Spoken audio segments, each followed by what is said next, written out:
محمد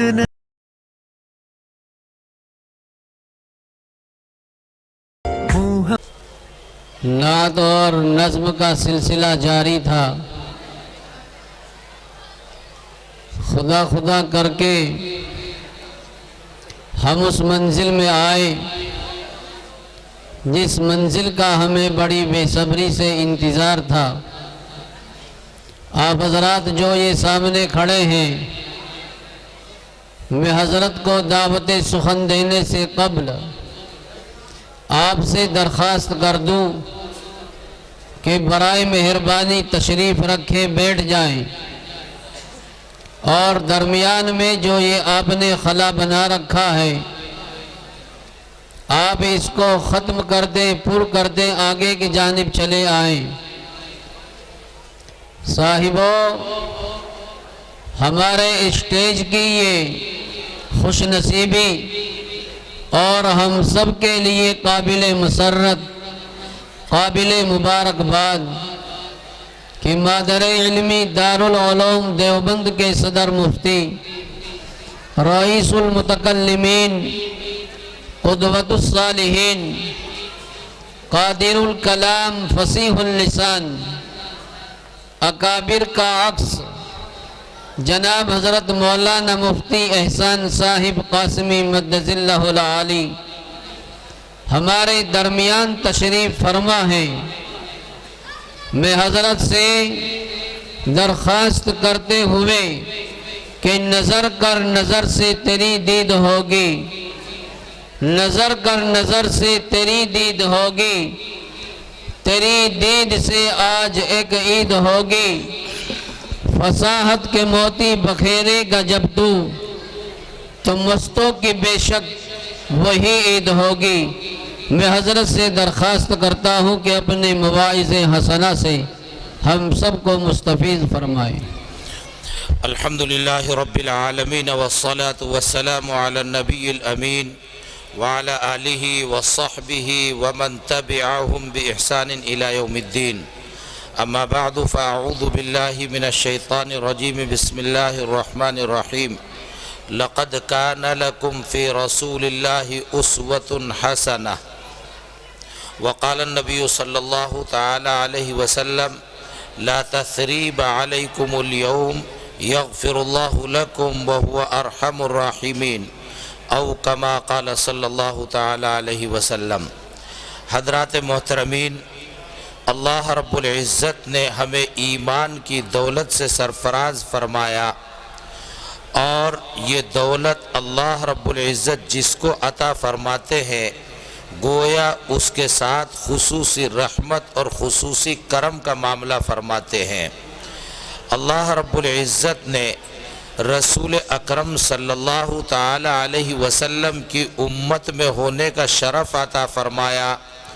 رسول اکرم صلی اللہ تعالی علیہ وسلم کی امت میں پیدا ہونا یہ انتہائی اہمیت اور عظمت پر دلالت ہے، اس لیے کہ مؤمنین تو حضرت آدم علیہ السلام سے اور حضرت عیسیٰ علیہ السلام تک بھی اس دنیا کے اندر آئے، اور بے شمار تعداد اس دنیا کے اندر گئی اور اس دنیا میں آئی اور چلی گئی۔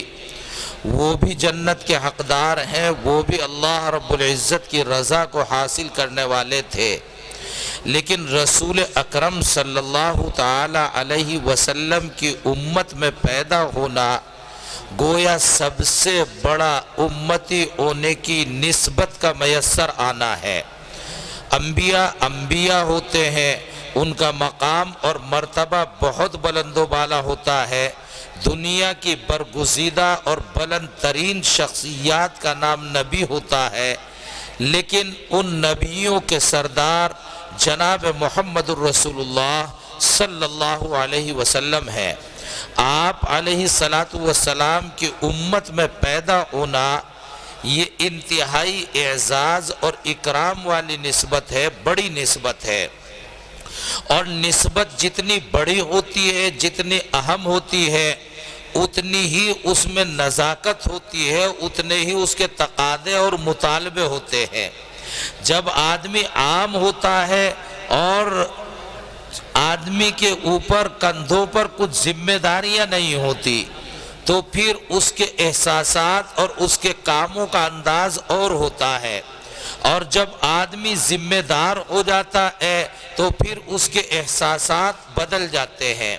ایک آدمی ایک اسکول کا ٹیچر ہے، وہ اتنے گھنٹے پڑھاتا ہے چلا جاتا ہے، بس اتنی ہی اس کی ذمہ داری ہے۔ ایک پرنسپل ہے، اس کو سارے ٹیچروں کی جو ذمہ داری ہے اس کا بھی احساس کرنا ہے، اور جو اپنی ذمہ داری ہے اس کا بھی احساس کرنا ہے۔ جتنا منصب اونچا ہو گیا اتنا ہی احساسات بڑھ گئے۔ لوگ کہتے ہیں، ہمارے یہاں پرنسپل کو کہتے ہیں محتمم، کہ محتمم بننا بہت اچھی بات ہے۔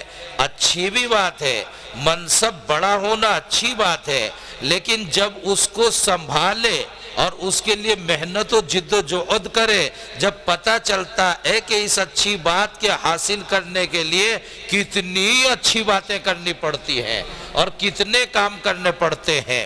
بہرحال رسول اکرم صلی اللہ علیہ وسلم کی امت میں جب آپ اور ہم ہیں تو اس کے معنی یہ ہے کہ اس بڑی نسبت کی وجہ سے ہماری ذمہ داریاں ساری دنیا کے لوگوں سے زیادہ بڑھی ہوئی ہیں۔ ہمیں وہ سارے کام کرنے ہیں جن سے اس نسبت پر کوئی آنچ نہ آ جائے، اس نسبت کے اوپر کوئی اثر نہ ہو، کوئی برا اثر اس پر دکھائی نہ دے، کوئی انگلی اٹھا کر یہ نہ کہے یہ محمد صلی اللہ علیہ وسلم کے چاہنے والے ہیں، یوں کہے یہ محمد صلی اللہ علیہ وسلم کے چاہنے والے ہیں، یہ نہ کہے یہ محمد صلی اللہ علیہ وسلم کے چاہنے والے ہیں۔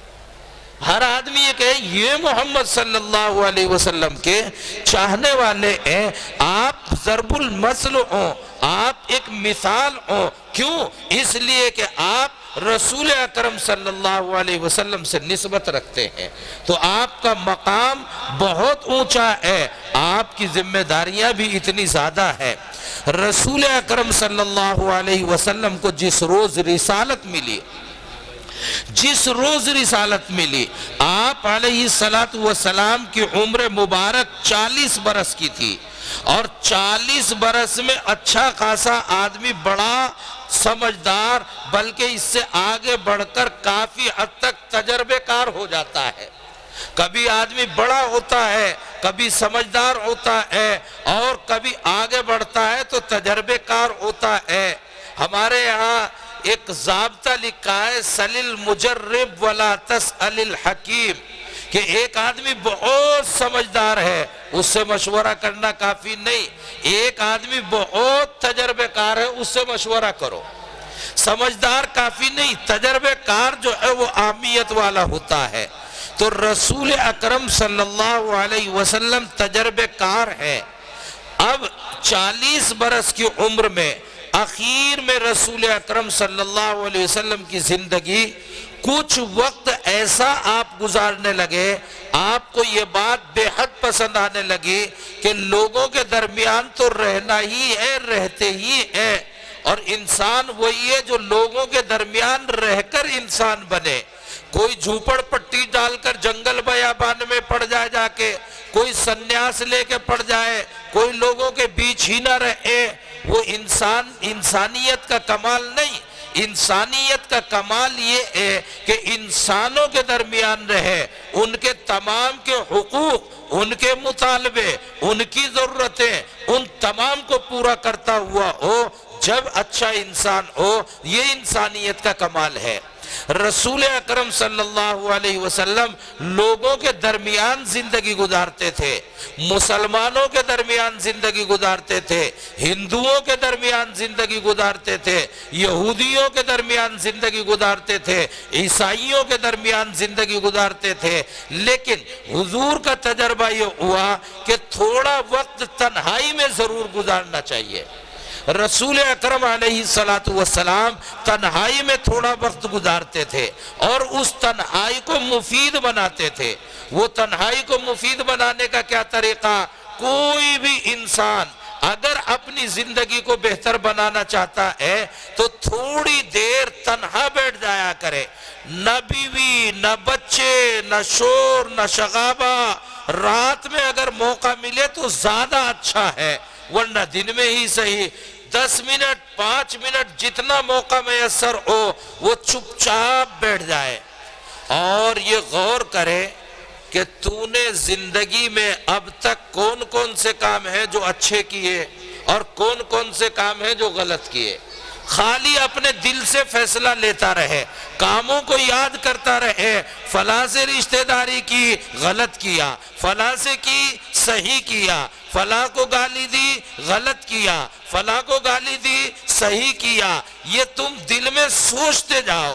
بس 5-7 منٹ روزانہ سوچو کہ کون سے کام میں نے اچھے کیے، کون سے کام میں نے غلط کیے، اور پھر یہ ارادہ کرو اٹھتے ہوئے کہ اچھے کام کرنے کی کوشش کروں گا، جو برے کام مجھ سے ہو جاتے ہیں وہ نہیں کروں گا۔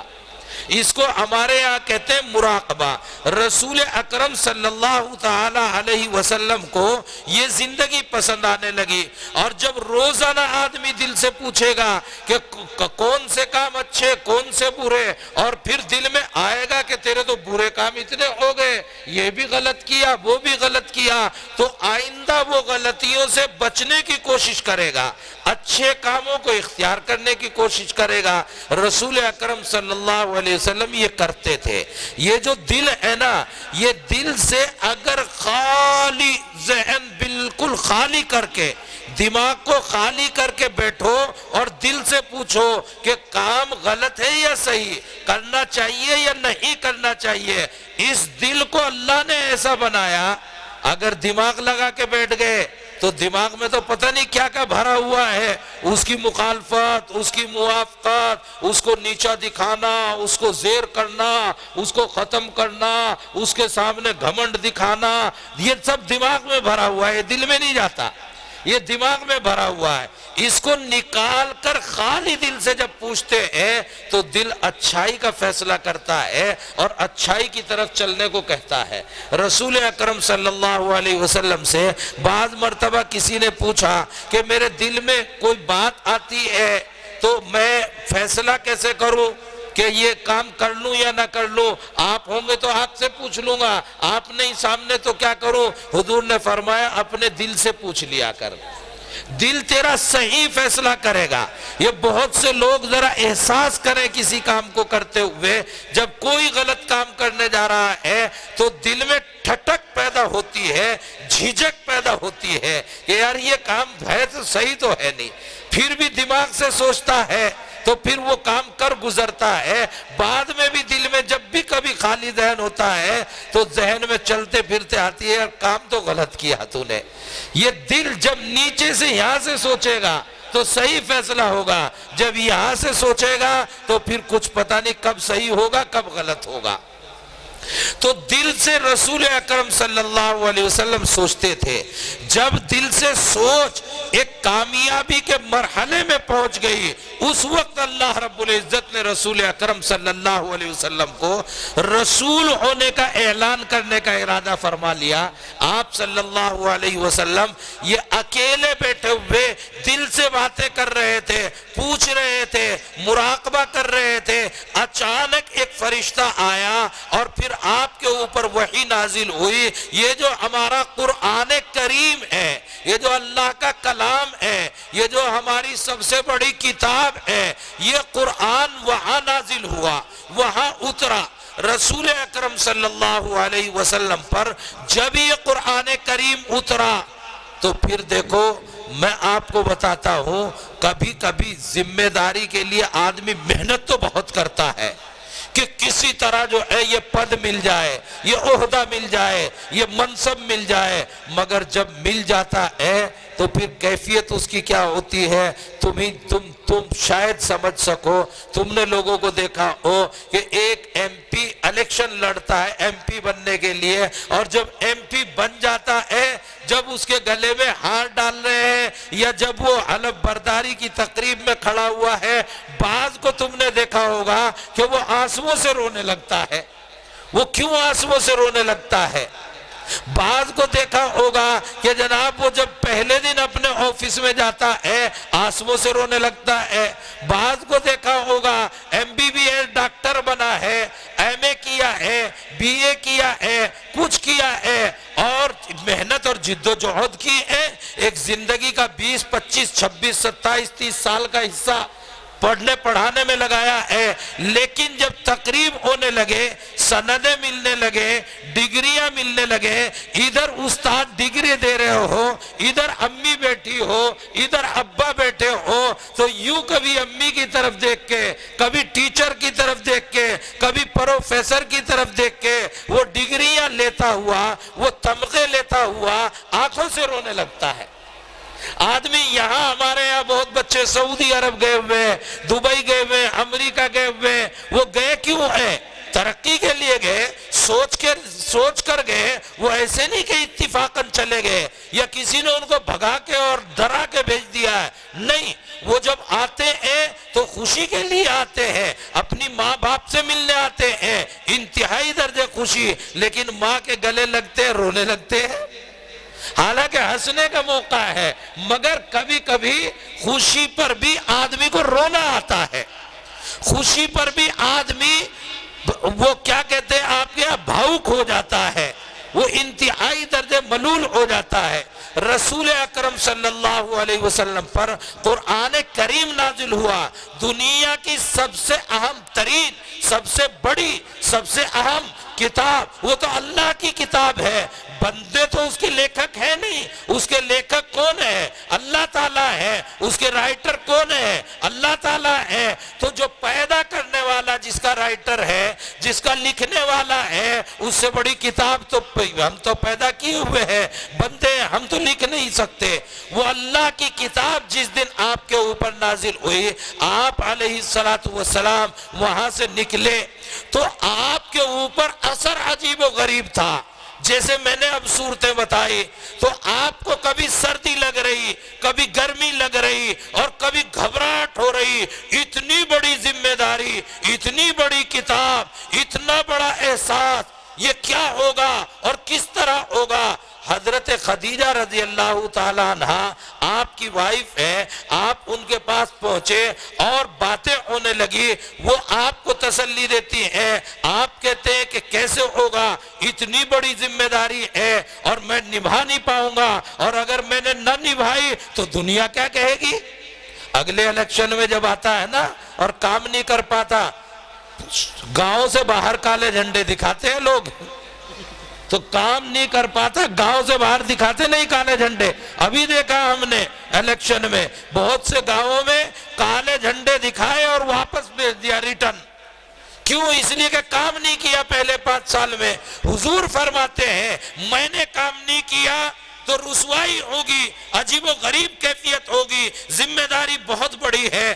تو حضرت خدیجہ رضی اللہ تعالیٰ عنہ نے آپ کے امتیازات گنوائے، آپ کے کمالات گنوائے اور ارشاد فرمایا کہ نبی اکرم صلی اللہ علیہ وسلم انک لتصل الرحمہ، بخاری شریف ہماری قرآن کریم کے بعد حدیث کی، رسول اکرم صلی اللہ علیہ وسلم کی حدیثوں کی سب سے بڑی کتاب ہے، اس کے پہلے پیج پر یہ حدیث لکھی ہے، پہلے پیج پر لکھی ہے۔ حضرت خدیجہ نے، آپ کی بیوی نے آپ سے کہا انک لتصل الرحمہ وتصدق الحدیث وتقری الضعیف وتعین علی نوائب الحق، چند باتیں بتائی، یوں کہا کہ آپ لوگوں کے ساتھ ہمدردی کا معاملہ کرتے ہیں، یہ لوگ کتنے بھی ظالم ہیں، جابر ہیں، آپ لوگوں کے ساتھ ہمدردی کرتے ہیں، اور ہمدردی جو انسانوں کے ساتھ کرتا ہے اللہ اسے کبھی رسوا نہیں کر سکتے،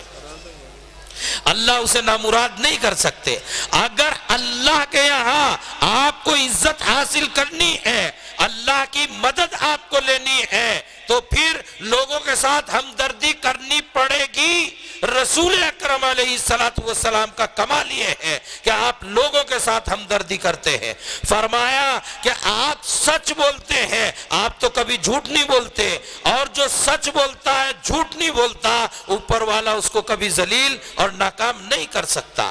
فرمایا آپ لوگوں کی مہمان نوازی کرتے ہیں، جب مہمان آتے ہیں، ہندو آتے ہیں، سکھ آتے ہیں، عیسائی آتے ہیں، رسول اکرم صلی اللہ علیہ وسلم بعد اپنے غیر مسلم مہمانوں کے لیے، یہی نہیں کہ اپنے گھر میں تو استقبال، احترام، مہمان نوازی ہوتی ہی تھی، بعد اپنے آنے والے مہمانوں کے لیے تعداد دیکھی بڑی ہے، روزانہ ہمارے مفتی ریاست صاحب مہمان نوازی کرتے رہتے ہیں، قورمہ میں مسلم کھلاتے رہتے ہیں، اور چائے پانی تو ان کے آفس میں چلتا ہی رہتا ہوگا۔ بھائی پلاتے بھی ہیں کہ ویسے بول رہا ہوں میں؟ ہاں ٹھیک ہے۔ تو ان کے یہاں آتے رہتے ہیں، لیکن جس دن زیادہ مہمان آنے کا اندازہ ہے اس دن یہ پنڈال الگ سے لگاتے ہیں۔ یہ پنڈال تو آج ہی لگاتے نا جلسے میں، اس لیے کہ زیادہ مہمان آنے ہیں۔ رسول اکرم صلی اللہ علیہ وسلم کے پاس ایک دن غیر مسلم زیادہ مہمان آنے تھے، تو رسول اکرم صلی اللہ علیہ وسلم نے مدرسے میں نہیں، مسجد میں ٹینٹ لگوایا ان کے لیے، مسجد میں ٹینٹ لگوایا۔ ہماری مسجدیں کھلی کتاب ہے، آئے ہمارے غیر مسلم بھائی بھی ہماری مسجدوں میں آیا کریں، ہمیں دیکھا کریں، اور ہمارے بچپن میں بہت آتے تھے۔ میں آپ کو بتاؤں، کہو گے مولوی اپنی بات کرنے لگا، بات تو رسول اکرم صلی اللہ علیہ وسلم کی ہے۔ میں چھوٹا سا تھا، تقریباً 5 سال کا رہا ہوں گا، تو مجھے روزہ رکھنے میں بڑا مزہ آتا تھا۔ سارے روزہ رکھے ہوئے ہیں اور ہمیں امی روٹی کھلاتی تھی دوپہر کو، تو بہت غصہ آتا تھا، سب تو روزہ رکھ رہے ہیں اور ہم روزہ نہیں رکھیں گے، اس کا مطلب ہم کمزور ہیں، اس کا مطلب ہم ایمان والے نہیں بے ایمان ہیں۔ تو امی پہ غصہ آتا تھا ہمیں، اور جب ہم روٹی نہیں کھاتے تھے تو امی کو ہمارے اوپر غصہ آتا تھا، 1.5 انچ کا تو ہے اور خام کا جو ہے بتا رہا روزے رکھوں گا، تو یہ کرتی تھی امی۔ ہم تو اس کشمکش میں ہم لگے رہتے تھے، تو دوپہر تک تو ہم گھر رہتے تھے، اور جب پتہ نہیں صبح کو تو چاہے کھا لیا، ناشتہ واشتہ کر لیا، اتنی تمیز ومیز تھی نہیں روزہ کب سے شروع ہوتا ہے۔ جب دوپہر سے کا ٹائم ہوتا تھا کہ امی اب زبردستی کھانا کھلائے گی، تو مجھے یاد ہے میں ایک مسجد تھی قریب، اس مسجد میں اندر جا کے چھپ جاتا تھا، اور پھر شام تک گھر نہیں جاتا تھا۔ تو پھر مجھے وہاں ایک دو نے دیکھ لیا، میں وہاں سے پکڑا جانے لگا۔ جب وہاں سے پکڑا جانے لگا تو ایک مرتبہ میں نے یہ کیا کہ جناب وہ مسجد کا جو ممبر ہوتا ہے جس پہ کھڑے ہو کے خطبہ دیتے ہیں، وہ نیچے سے اندر سے خالی ہوتا ہے، اور ایک بچے کے سونے کی پوری جگہ ہوتی ہے اس میں۔ تو میں اس میں چھپ گیا جا کے، اور اس میں چھپ کے اور روزہ میں نے وہاں رکھا۔ تو ایک ڈاکٹر صاحب تھے، وہ غیر مسلم تھے، مسجد کے قریب ان کا کلینک تھا، وہ آیا کرتے تھے مسجد میں، کبھی وہ بیٹھ کے جو ہے کچھ سوچ کے چلے جاتے تھے، اور کبھی مسلمانوں کی طرح نماز پڑھتے تھے، اور وہ کسی بھی ٹائم آ جاتے تھے۔ تو مسلمان تو آئیں گے ٹائم سے نماز پڑھنے، وہ کسی بھی ٹائم آ جاتے تھے۔ تو جب مسلمان آئے، جب تو میں چھپ گیا، اور جب مسلمان چلے گئے تو جو مجھے چھپنے کی ضرورت نہیں۔ ان ڈاکٹر صاحب کو میرا پتہ چل گیا کہ جناب یہ یہاں چھپتا ہے اور اس وجہ سے چھپتا ہے۔ وہ روزانہ افطار کے لیے کیلے روزانہ میرے لیے بھیجتے تھے، اور روزانہ مجھے مسجد میں دیکھنے کے لیے آتے تھے میں چھپ رہا ہوں یا نہیں چھپ رہا ہوں، تو مجھے پیار کر کے جاتے تھے، بہت محبت کرتے تھے۔ تو غیر مسلم لوگ مسجد میں آتے تھے، ہمارے بچپن میں بہت آتے تھے مجھ سے۔ میں ایک مسجد میں امامت کرتا تھا طالب علمی زمانے میں، دم کرانے کے لیے، بچوں پہ پھونک لگوانے کے لیے بہت عورتیں اور مرد غیر مسلم آتے تھے۔ اب پتہ نہیں وہ ہے اب بھی، لیکن تعداد کم ہو گئی ایسے لوگوں کی۔ ایسے لوگ اب بھی رہنے چاہیے، مسلمان ان کے یہاں جائیں، وہ ان کے یہاں آئے۔ ہماری مسجدوں میں کہہ رہا ہوں رسول اکرم صلی اللہ علیہ وسلم نے چیلنج کے ساتھ کہہ رہا ہوں، یقین کے ساتھ کہہ رہا ہوں، پورے مطالعے کے اور قوت کے ساتھ کہہ رہا ہوں وللہ الحمد کہ رسول اکرم صلی اللہ علیہ وسلم نے مسجد میں غیر مسلم مہمانوں کے لیے ٹینٹ لگوایا اور ان کا استقبال کیا، ان کی مہمان نوازی کی۔ اور حضرت خدیجہ رضی اللہ تعالیٰ عنہ نے ارشاد فرمایا وَتَقْسِبُ الْمَعْدُومِ، رسول اکرم صلی اللہ علیہ وسلم کا طریقہ یہ تھا، آپ کے پاس پیسہ بہت آتا تھا۔ رسول اکرم صلی اللہ علیہ وسلم کے بارے میں آپ نے سنا ہوگا کہ رسول اکرم صلی اللہ علیہ وسلم کئی دن کا فاقہ کرتے تھے، بھوک سے کئی دن روٹی آپ کو نہیں ملتی تھی، لوگوں کے پیٹ پہ 2 پتھر بندھے ہوئے تھے اور 1 پتھر بندھا ہوا ہوتا تھا، اور حضور کے پیٹ پر 2 پتھر بندھے ہوئے تھے، حضور کو روٹی نہیں ملتی تھی، کئی دن آپ کے گھر میں روٹیاں نہیں پکتی تھی، فاقے گزرتے تھے۔ تو اس سے ایسا لگتا ہے کہ آپ تو انتہائی درجے 2 کوڑی تو آپ کے پاس تھی نہیں، کسی کو کیا مہمان کو کھلاتے ہوں گے اور اپنے آپ کیا کرتے ہوں گے؟ بھئی کسی کے پاس پھوٹی کوڑی تو جیب میں ہے نہیں، کہتا میں لوگوں کی بہت مدد کرتا ہوں، تو اپنی مدد کر لے بھائی، روٹی تو پکوا لے اپنے گھر میں، لوگوں کی کیا مدد کرے گا؟ ارے کما، نوٹ اکٹھا کر، پھر لوگوں کی مدد کر۔ اب چلے گئے یوکرین میں جھگڑا ہو رہا ہے، اللہ ساری دنیا سے جھگڑے فسادات ختم کر دے اور انسانوں کو انسان بن کے رہنے کی توفیق دے دے، دنیا میں حیوان نہ بنے، ایک دوسرے کے خون کے پیاسے نہ ہو۔ وہ سکھ لوگ پہنچ گئے وہاں پر، کروڑوں روپے خرچ کر کے پہنچ گئے اور لنگر جاری کر دیا ضرورت مندوں کے لیے، غریبوں کے لیے، گھروں سے بیچارے بے گھر ہو گئے لوگ، ان کے لیے انہوں نے لنگر جاری کر لیا۔ پیسے نہیں ہے تو چلے جاؤ گے، پیسے ہوں گے جبھی تو کریں گے نا۔ تو رسول اکرم صلی اللہ علیہ وسلم آپ بھوکے تھے، آپ کے گھر میں پیسے نہیں تھے، آپ کے پیٹ پہ پتھر بندھے ہوئے تھے، اس کے معنی یہ نہیں کہ آپ کے پاس کچھ نہیں تھا۔ رسول اکرم صلی اللہ علیہ وسلم میں آپ کو بتاؤں، آج تم نے سنا ہوگا، کیا تو پورے مجمع میں شاید 2-4 نے ہو، اور سنا تم نے ہوگا کہ آج کل تجارت اور اکنومکس کا دور ہے، لیکن اس دور میں بڑا تجارتی کس کو کہتے ہیں، بڑا تاجر کس کو کہتے ہیں، بڑا بزنس مین کس کو کہتے ہیں؟ جو ایکسپورٹ کرتا ہو، جو امپورٹ کرتا ہو، جو غیر ملکی تجارت کرتا ہو، غیر ملکی بزنس کرتا ہو۔ رسول اکرم صلی اللہ علیہ وسلم غیر ملکی بزنس بھی کرتے تھے۔ رسول اکرم صلی اللہ علیہ وسلم بڑے بزنس مین تھے۔ رسول اکرم صلی اللہ علیہ وسلم ایکسپورٹ بھی کرتے تھے۔ رسول اکرم علیہ السلام امپورٹ بھی کرتے تھے۔ اس زمانے میں آپ تصور نہیں کر سکتے۔ رسول اکرم علیہ السلام نے بڑے بڑے 4 غیر ملکی اسفار بزنس کے لیے کیے ہیں۔ رسول اکرم علیہ السلام بڑے تاجر اور بڑے بزنس مین بھی تھے۔ رسول اکرم علیہ السلام تو وہ تھے کہ کون سی خوبی ہے، کون سا کمال ہے، کون سی ترقی ہے جو آپ کو اللہ نے نہیں دی تھی؟ سب کچھ تو آپ کو اللہ نے عطا کیا تھا، ہر میدان کی مہارت اللہ نے آپ کو عطا فرمائی تھی۔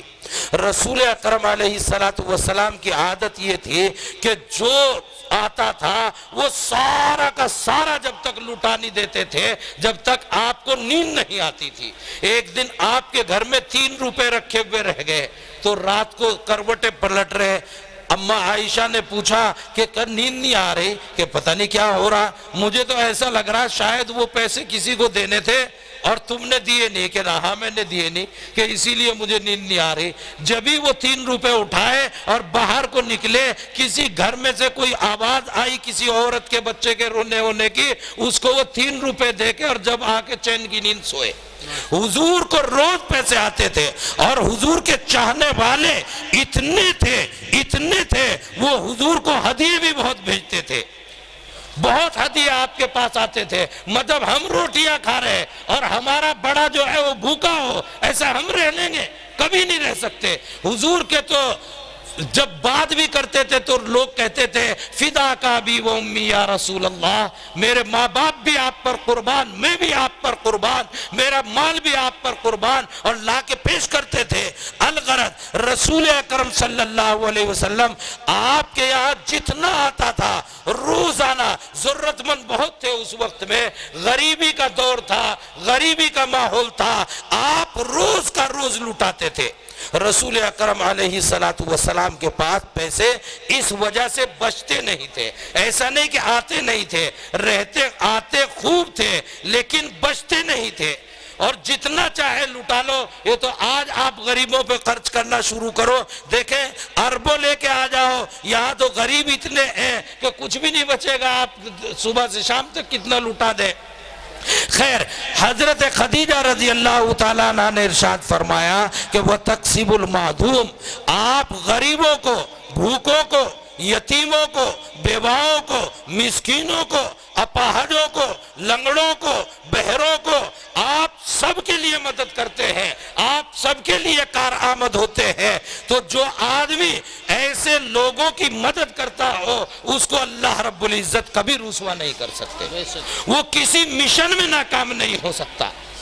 اور ارشاد فرمایا وَتُعِينُ عَلَى نَوَائِبِ الْحَقِّ، آپ حق کا ساتھ دیتے ہیں، ظالم کو ظلم سے روکتے ہیں اور مظلوم کی مدد کرتے ہیں۔ جو ظالم کو ظلم سے روکتا ہو اور مظلوم کی مدد کرتا ہو، اوپر والا کبھی اسے ناکام نہیں کر سکتا۔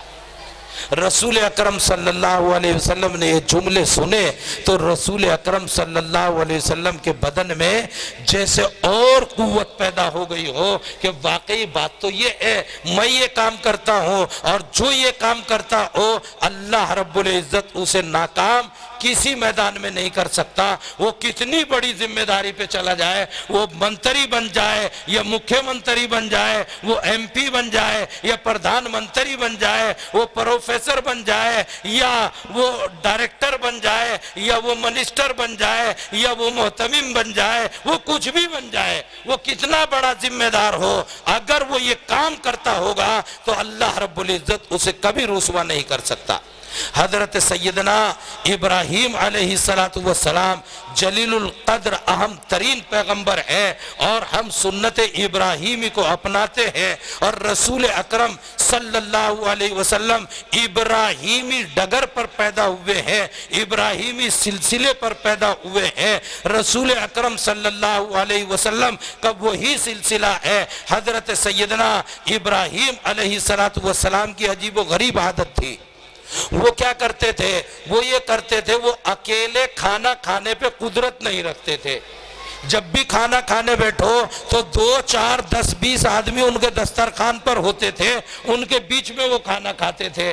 مہمان ہے، غریب ہے، محتاج ہے، فقیر ہے، ضرورت مند ہے، مسافر ہے، راہگیر ہے، کوئی نہ کوئی جو ہے 10 20 50 آدمی ان کے دسترخوان پر ہوتے تھے۔ صبح کو بھی شام کو بھی جب وہ کھانا کھاتے تھے، کبھی کبھی ایسا ہوتا کہ جناب کوئی ہے نہیں، کھانے کا ٹائم ہو گیا، مہمان آیا ہی نہیں، آج کھانے کا ٹائم ہو گیا، تو حضرت ابراہیم علیہ السلام کھانے کے ٹائم پہ باہر نکلے، اور باہر نکلے تو ڈھونڈ رہے کوئی ملے، کوئی ملے، اکیلا تو کھاؤں گا نہیں، میری تو عادت نہیں، کسی ضرورت مند کو ساتھ میں بٹھاؤں گا۔ ایک آدمی ملا، کہنے لگے ارے بھائی اے سنو، ادھر کھانا کھا لیا تم نے کہ نہیں؟ کہ آؤ، تو ان کو پکڑ کے لائے۔ یہ معلوم نہیں ہے کون، راہگیر ہے، چلا جا رہا ہے، اپنا ہے بیگانہ ہے، کچھ پتا نہیں۔ حضرت ابراہیم علیہ السلام پکڑ کے لے آئے اور لا کر بیٹھ گئے۔ اب دسترخوان لگ گیا، کھانا لگ گیا۔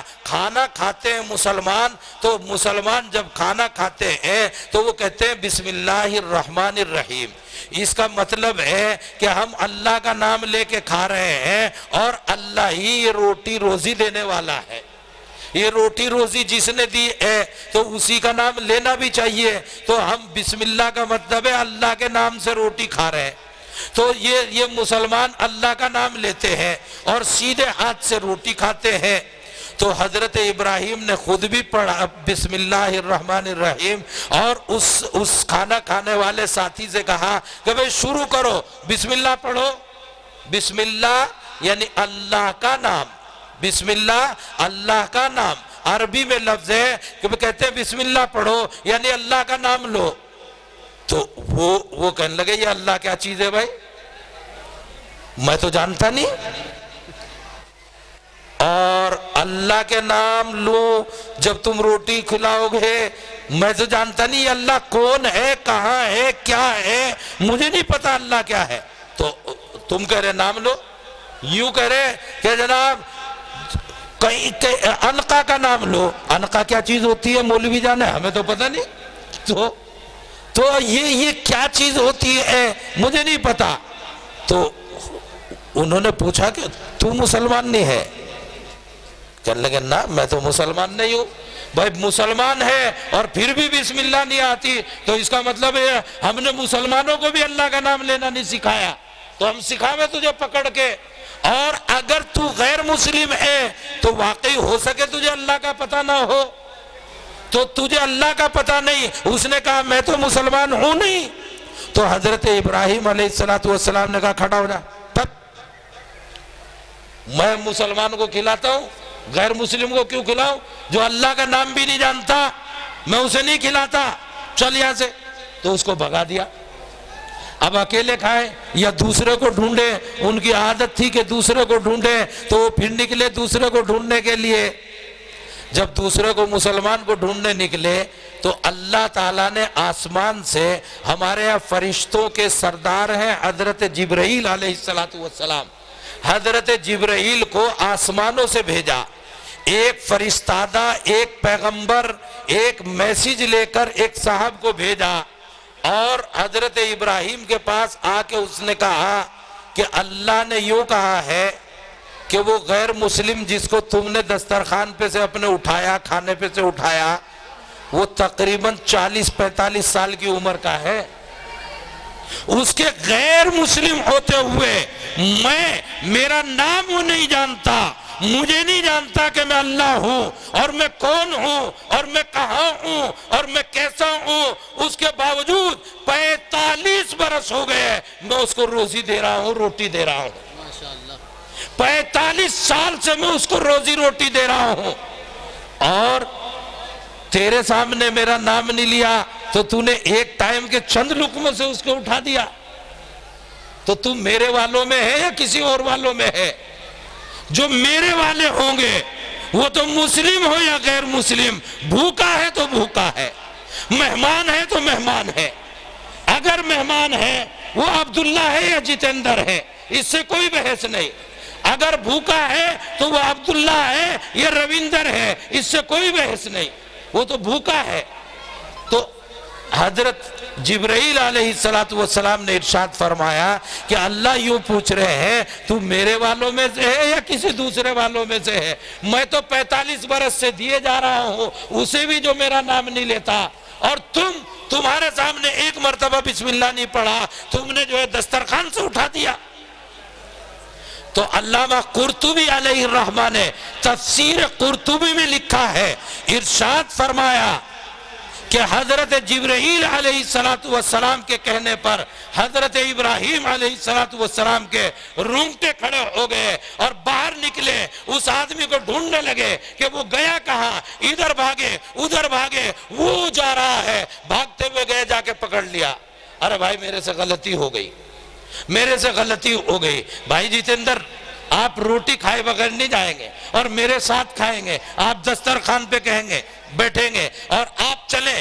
تو وہ نے کہا 1 سے لاکھ تک نہیں جانے گا تیرے دسترخوان پہ. مولوی ملا کہیں گے میں کیوں جاؤں گا تیرے دسترخوان پہ؟ کیا سمجھا تو نے؟ یعنی مجھے ایک مرتبہ تو اٹھا دیا دسترخوان سے اور بھگا دیا گھر میں سے اور دوبارہ بلانے آ گیا. میں انسان ہوں یا کچھ اور ہوں؟ جب چاہے بھگا دو، جب چاہے بلا لو، 1 سے لاکھ تک نہیں جانے گا. تو جناب وہ کہنے لگے نہیں جانا پڑے گا. میں تو جب تک تم جاؤ نہیں، جب تک میں باز آؤں نہیں. تو پوچھا کہ اچھا یوں بتاؤ، پہلے جب جاؤں گا کہ اٹھایا کیوں تھا اور بلانے کیوں آئے ہو؟ یہ بتاؤ کہ اٹھایا کیوں تھا اور بلانے کیوں آئے ہو؟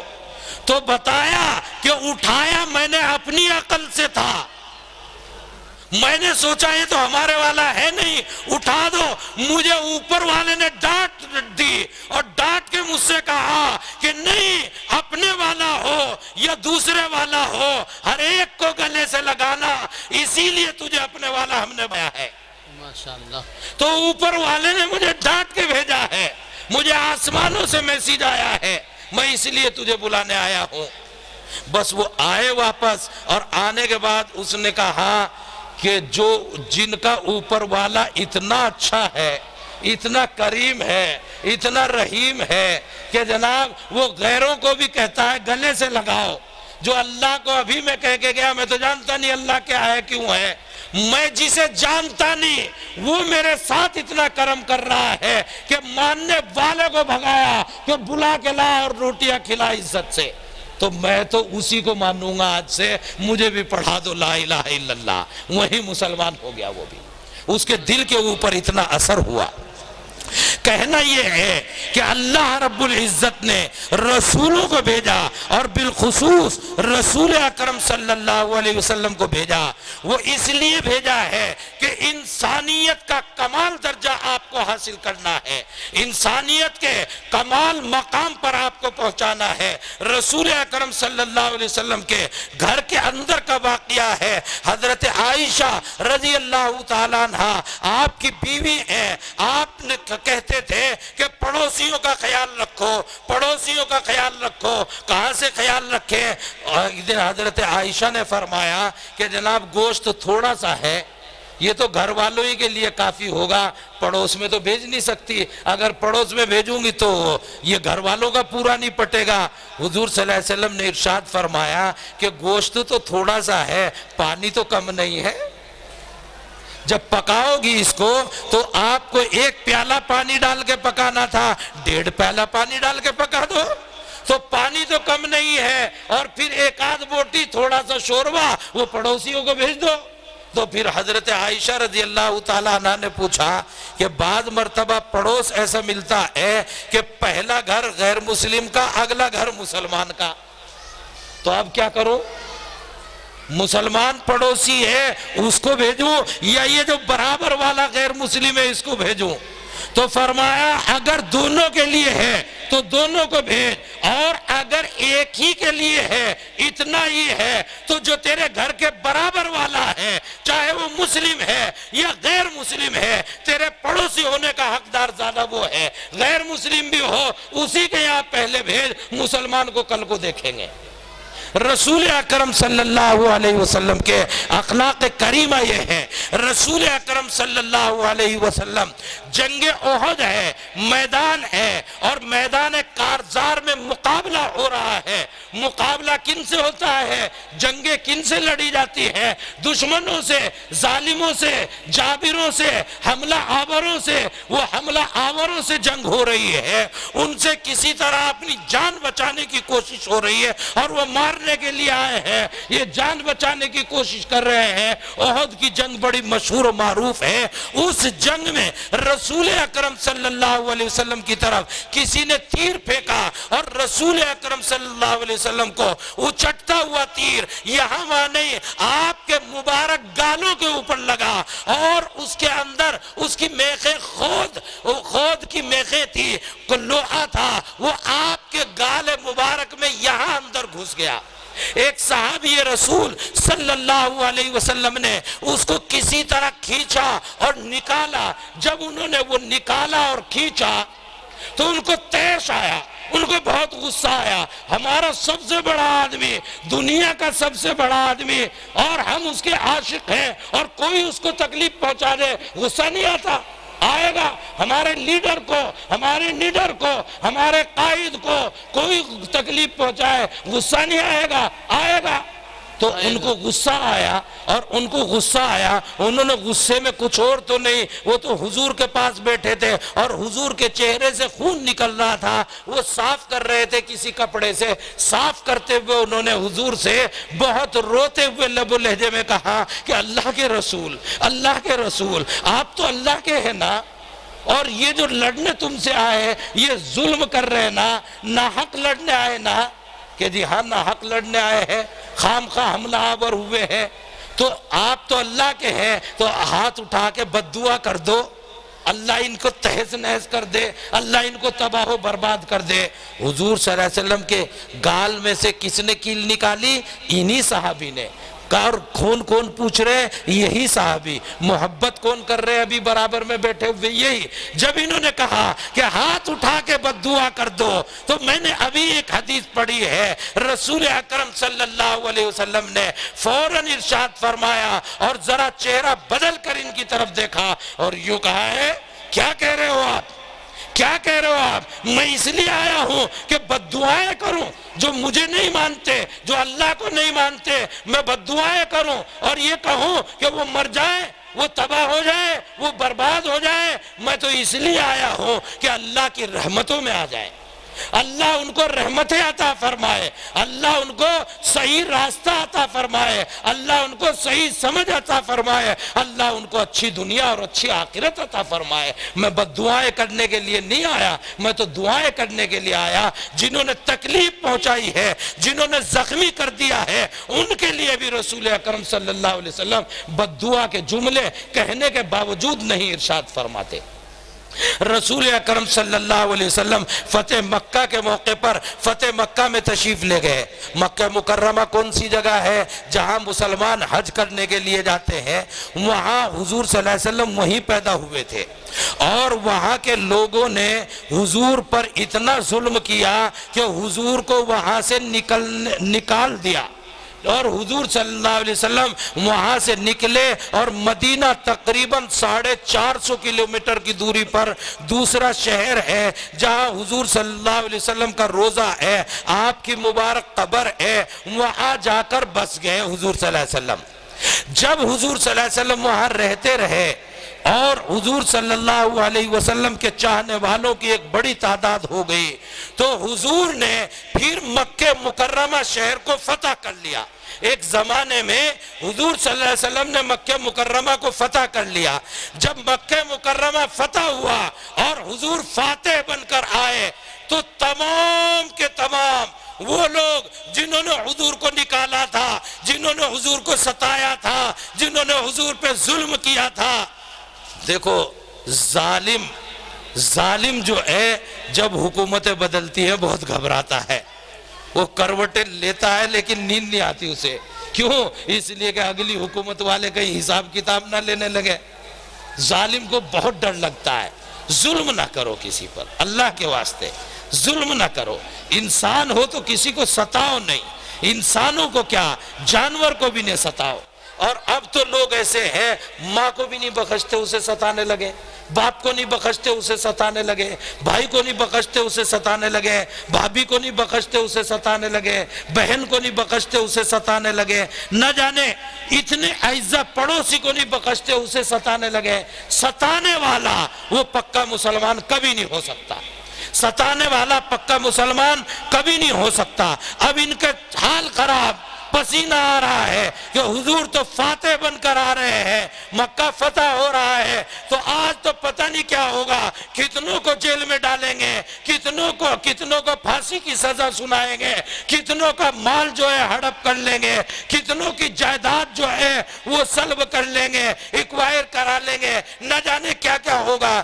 رسول اکرم صلی اللہ علیہ وسلم فاتح بن کر جب داخل ہوئے، جنہوں نے ستایا تھا، جنہوں نے ظلم کیا تھا، جنہوں نے شہر سے نکالا تھا، جنہوں نے رشتہ داروں کو ستایا تھا، حضور صلی اللہ علیہ وسلم کی بیٹی ان کو نیزہ مارا، ان کو تکلیف پہنچائی، وہ مر گئی، ان کا انتقال ہو گیا، ان کی ڈیتھ ہو گئی۔ اسی حالت میں بیٹی کا زخم لیے ہوئے ان کے در پہ آئے ہیں۔ چچا کو ستایا تھا، چچا کی بوٹیاں جنہوں نے کی تھی وہ سارے تھرا رہے تھے، نہ جانے کتنے ظلم انہوں نے کر رکھے تھے۔ حضور صلی اللہ علیہ وسلم آئے، جب دیکھا کہ ظالم کچھ وہاں کھڑے ہوئے، کچھ وہاں کھڑے ہوئے، کچھ وہاں کھڑے ہوئے، بیوی بچوں کو چھوڑ کے بھاگ بھی نہیں سکتے اور قریب کو آ بھی نہیں سکتے، کناروں پر کھڑے ہوئے کہ جناب یہ اندر داخل ہو، ہم پیچھے ہٹتے جائیں، کسی طرح منہ چھپائے، کسی طرح اپنے آپ کو بچائے۔ رسول اکرم صلی اللہ علیہ وسلم اونٹنی پر سوار ہے اور زید ابن حارثہ آپ کے پیچھے بیٹھے ہوئے ہیں، تو اس وقت میں رسول اکرم صلی اللہ علیہ وسلم نے اعلان فرمایا لا تثریب علیکم اليوم یغفر اللہ لکم۔ اے لوگوں، اے ظالموں، اے جابروں، اے ستانے والوں، اے مال کے ہڑپ کرنے والوں، اے بیٹی کے قاتلوں، اے چچا کا مرڈر کرنے والوں، سارے کے سارے آ جاؤ۔ لا تثریب علیکم اليوم، آج تم سے کوئی بدلہ نہیں لیا جائے گا، تمام کو معاف کر دیا گیا۔ یہی نہیں، میں نے معاف کیا، میں اپنے اللہ سے پکار کے دعا کرتا ہوں میرا اللہ تمہیں معاف فرما دے۔ رسول اکرم علیہ السلام نے یہ ارشاد فرمایا، اور جب یہ آواز لگا کہ دور تک نہیں پہنچی ہوگی تو پیچھے بیٹھے ہوئے سوار سے کہا تمہاری آواز اونچی ہے، ذرا زور سے کہو، میری طرف سے اعلان کرو کہ اذهبوا انتم الطلقاء، جاؤ آزادی کے ساتھ رہو، ہماری حکومت آئی ہے تو ہم کسی سے کوئی بدلہ نہیں لیں گے، ہم بدلے کی بھاونا نہیں رکھتے، ہم معاف کرنے کا دل رکھتے ہیں، ہم نے تمام کو معاف کر دیا، ان کو بھی وہی دیا جائے گا جو ہمارے رشتہ دار ہوں گے، اور ہمارے ساتھ جنہوں نے حسن سلوک کیا ہوگا ان کو بھی وہ سب کچھ دیا جائے گا، جنہوں نے ہماری پارٹی کی مخالفت کی تھی، جنہوں نے بائیکاٹ کیا تھا، جنہوں نے یہی نہیں جنہوں نے پتھر برسائے تھے، ان کے لیے بھی وہی راشن کارڈ جاری کیے جائیں گے۔ رسول اکرم صلی اللہ علیہ وسلم کا سینہ اتنا بڑا تھا۔ تو آج کی دنیا میں مسلمانوں میں تم سے کہتا ہوں، اپنے اخلاق، اپنا کردار، اپنا انداز، اپنا کاروبار، اپنی سیاست، اپنا سماج، اپنا معاشرہ اس انداز کا بناؤ کہ بیوی کو شکایت نہ ہو، شوہر کو شکایت نہ ہو، ماں کو شکایت نہ ہو، باپ کو تکلیف نہ ہو، پڑوسی کو شکایت نہ ہو۔ برادران وطن جب آپ کے ساتھ میں سیاست میں آئے، جب آپ کے ساتھ میں بزنس میں آئے، جب آپ کے ساتھ میں معاشرت میں آئے، جب آپ کے ساتھ سفر میں ہو، جب آپ کے پڑوس میں آئے، کسی بھی موقع پر جب آپ سے ان کا پالا پڑے اور وہ آپ کو قریب سے دیکھنے کا انہیں موقع ملے تو وہ کہے واقعی کوالٹی اگر ہے تو مسلمانوں میں ہے، وہ کہنے پہ مجبور ہو جائے۔ آج کے ہندوستان میں میں یقین کے ساتھ کہتا ہوں ضرور اسی دنیا کے اندر ظالم بھی اسی میں بستے ہیں، ظالم بھی اسی میں بستے ہیں، لیکن ظالموں کی تعداد مٹھی بھر ہوتی ہے، وہ کسی بھی دھرم کے اندر پیدا ہو سکتے ہیں، مٹھی بھر تعداد ہوتی ہے، ان کا ہاتھ پکڑو، ان کو ظلم سے روکنے کی کوشش کرو۔ لیکن آج بھی ہندوستان کا مزاج سیکولرزم کا ہے، ماشاءاللہ، آج بھی ہندوستان کا مزاج سیکولر ہے۔ میرے ذہن میں نہ جانے کتنے برادران وطن کے تعلق موجود ہیں اور کتنے برادران وطن ایسے ہیں جو برائی کو برائی کہنے کے لیے کھڑے ہو جاتے ہیں۔ آج ملک کی تقسیم ہو گئی برادری واد پر، ملک کی تقسیم یہ معنی نہیں کہ زمینیں تقسیم ہوئی، ملک کی تقسیم ذہنوں کو تقسیم کر دیا گیا، کسی کو ہندو، کسی کو مسلمان، کسی کو سکھ، کسی کو عیسائی، نہ جانے اس میں شدتیں پیدا کر دی گئی۔ اپنے اپنے دھرم پہ رہو، کیوں ہمارے دھرم پہ انگلی اٹھاتے ہو؟ کیوں ہم تمہارے دھرم پہ انگلی اٹھائیں؟ لا تسبوا الذین یدعون من دون اللہ فیسبوا اللہ عدوا بغیر علم۔ ہم تو نہیں کسی کے دھرم پر انگلی اٹھاتے، ہم زیادہ زیادہ یوں کہیں گے کہ اللہ ایک ہے، مگر یوں نہیں کہیں گے کہ فلاں بھگوان غلط ہے۔ ہم یہ نہیں کہتے، ہم اپنی بات کہتے ہیں، اللہ ایک ہے، اللہ ایسے ہے، رسول اللہ ایسے ہے، جسے اچھا لگے مان لے، جسے نہ اچھا لگے نہ مانے۔ تم بھی کہو جو کہنا ہے تمہیں۔ ہمارے یہاں تو ہمارے قرآن کا قانون لکھا ہے، لا اکراہ فی الدین، زبردستی کا مسلمان کبھی مسلمان نہیں کہلاتا۔ اگر کسی کو زبردستی تم مسلمان بناتے ہو، رسول اکرم علیہ السلام منع کرتے ہیں۔ حضور نے فرمایا کسی کو زبردستی مسلمان نہیں بنانا، اللہ نے فرمایا کسی پہ ایمان کے بارے میں زبردستی نہیں کرنا۔ زبردستی، یا ہم نے سنا کہ جناب فلاں جگہ اتنے لوگوں کو زبردستی مسلمان بنا لیا۔ کون وہ مسلمان تھا جس نے زبردستی مسلمان بنا لیا؟ کس لیے بنایا مسلمان؟ تاکہ اللہ خوش ہو جائے، تاکہ رسول اللہ خوش ہو جائے۔ اللہ اور رسول اللہ نے تو منع کیا ہے کہ زبردستی کسی کو مسلمان نہیں بنانا۔ حضور کے پاس تو جب کوئی مسلمان ہونے آتا تھا تو حضور پوچھتے تھے دل سے مسلمان ہو رہا زبان سے ہو رہا؟ دل سے ہو ہو رہا تو آ جا، اور اگر دل میں اندر ابھی نہیں ہے تو سوچ لے بھائی، ابھی مت آ، اور سوچ لے، جب تیرا موقع ہو جب آ جائیے یا نہ آ جائیے تو جان۔ زبردستی مسلمان نہیں۔ کہنا یہ ہے کہ دھرم کسی کا بھی ہو وہ اپنے دھرم کے لیے آزاد ہے۔ ہمارا ملک تو آزاد ہے، ہمارے ملک کا تو آئین ہے، ہمارے ملک کی تو گنگا جمنی تہذیب ہے، تو لا اکراہ فی الدین، یہاں کوئی زبردستی نہیں۔ لیکن آپس میں خلیل کچھ پیدا کر دی، کچھ شدتیں سختیاں میرے میں پیدا کر دی، وہ تو ہمارے والا نہیں ہے، اس میں پیدا کر دی، وہ مجھے دیکھ کے کہتا یہ ملا تو ہمارے والے نہیں ہے۔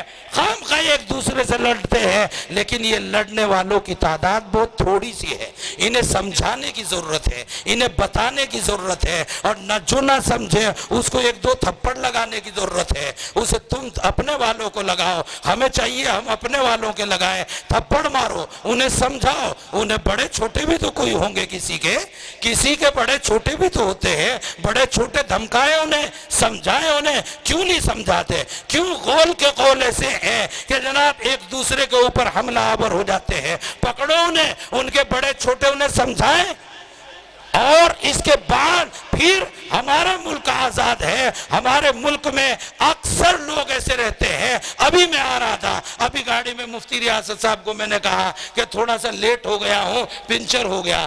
تین لڑکے رامپور تراہے پہ، وہاں رامپور تراہے پہ ایک بھی مسلمان نہیں دور تک۔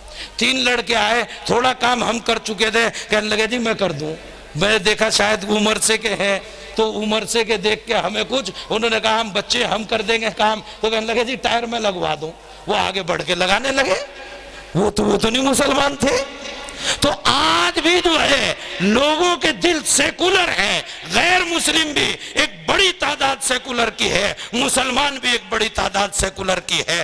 اس کو پانی دینے کی ضرورت ہے، اس کی آبیاری کی ضرورت ہے، ایک دوسرے سے تعلق ہو، ایک دوسرے کا رکھ رکھاؤ ہو، ایک دوسرے کی مدد ہو، ایک دوسرے کا خیال کیا جائے، ایک دوسرے پر ظلم ہونے سے روکا جائے۔ یہی دین ہے، یہی ایمان ہے۔ رسول اکرم صلی اللہ علیہ وسلم نے سب ظالموں کو کہا لا تثریب علیکم اليوم اذهبوا انتم الطلقاء، یہ ارشاد فرمایا۔ اس لیے ضرورت ہے کہ مسلمانوں ہم ایسے ہوں اور اپنے غیر مسلم بھائی اور برادران وطن کو بھی سمجھائیں کہ ہمارا سینہ اتنا چھوٹا سا نہیں، ہم چڑیا کا دل نہیں رکھتے، ہم انسانوں کا دل لے کر آئے ہیں۔ چاہے وہ ہمارا 10-20 انچ کا ہی ہو، بہت زیادہ انچ والا تو سینہ نہیں ہے ہمارا، لیکن 10-20-25 انچ کا ہی ہو چاہے، لیکن ہمارے سینے میں اندرونی وسعتیں بہت ہیں۔ چڑیا کا دل نہیں ہے۔ مسلمان وہ ہے جس کے سینے میں وسعت ہو، جس کے سینے میں گنجائش ہو۔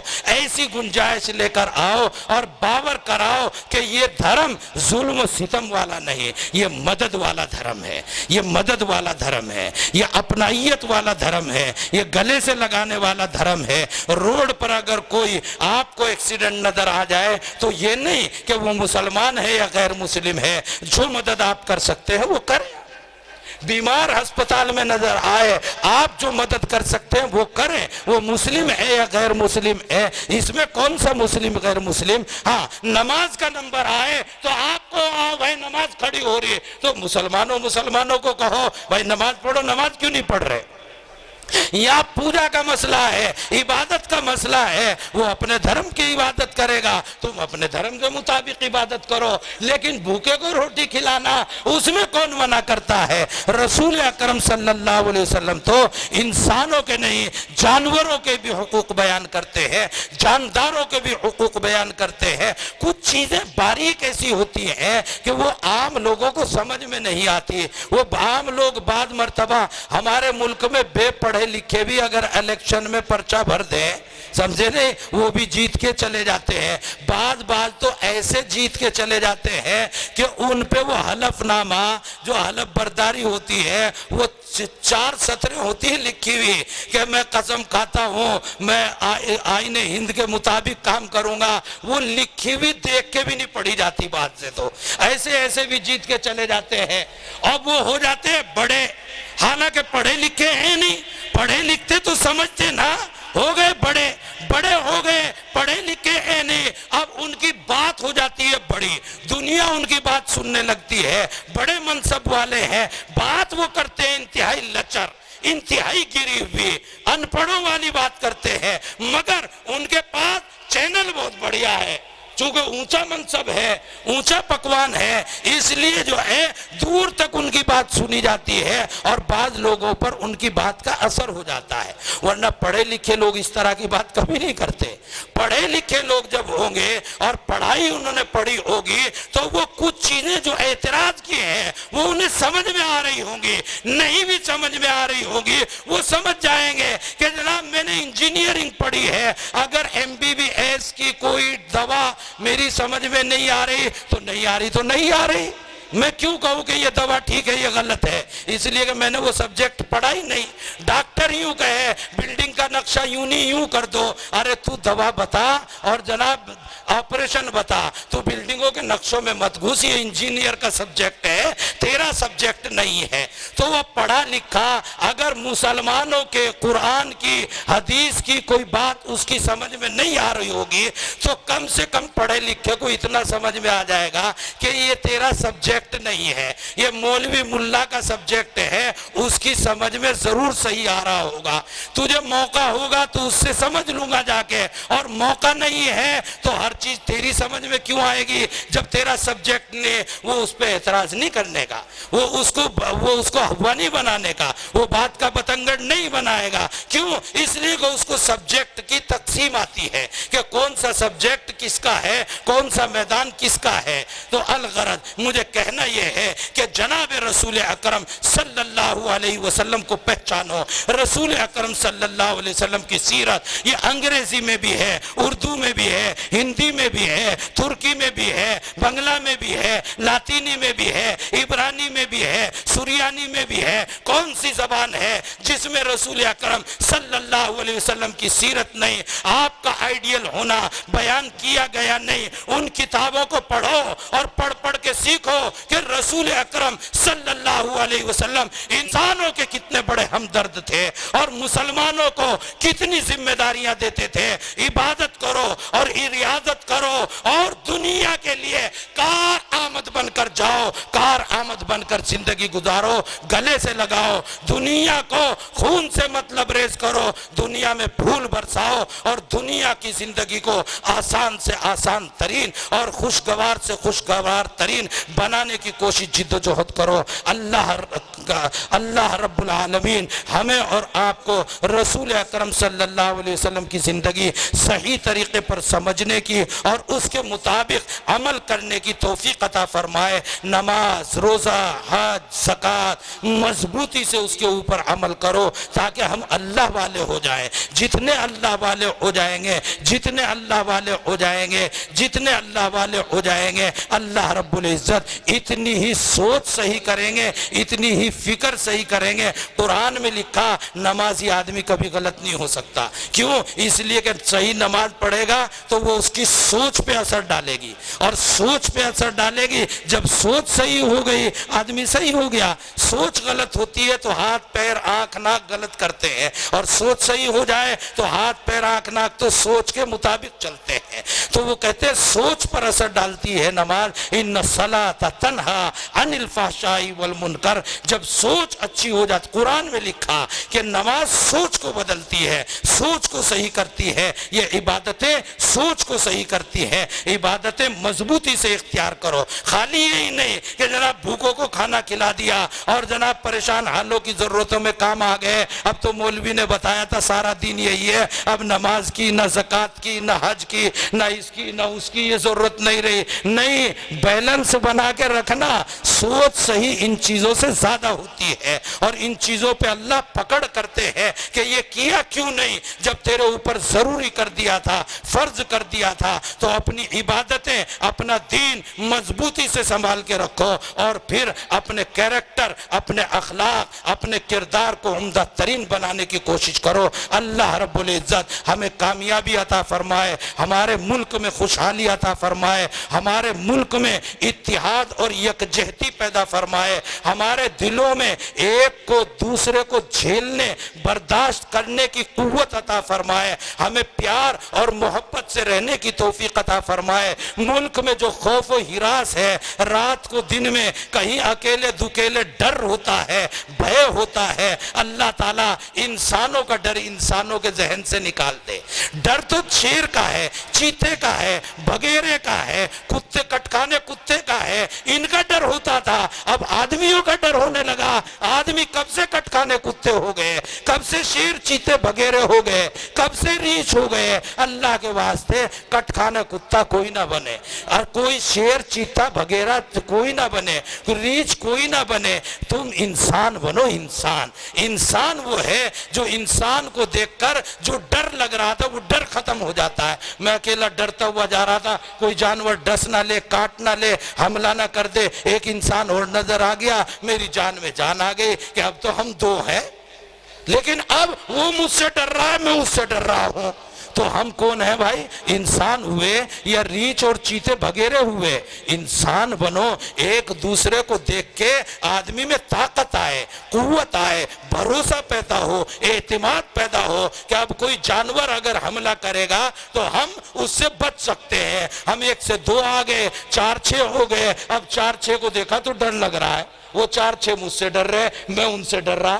عجیب یہ کیفیت ہو رہی ہے، اللہ حفاظت فرمائے۔ ہم نہیں چاہتے کہ ملک میں ایسی صورتحال پیدا ہو، مگر بہت سی جگہوں پر ہو رہی ہے۔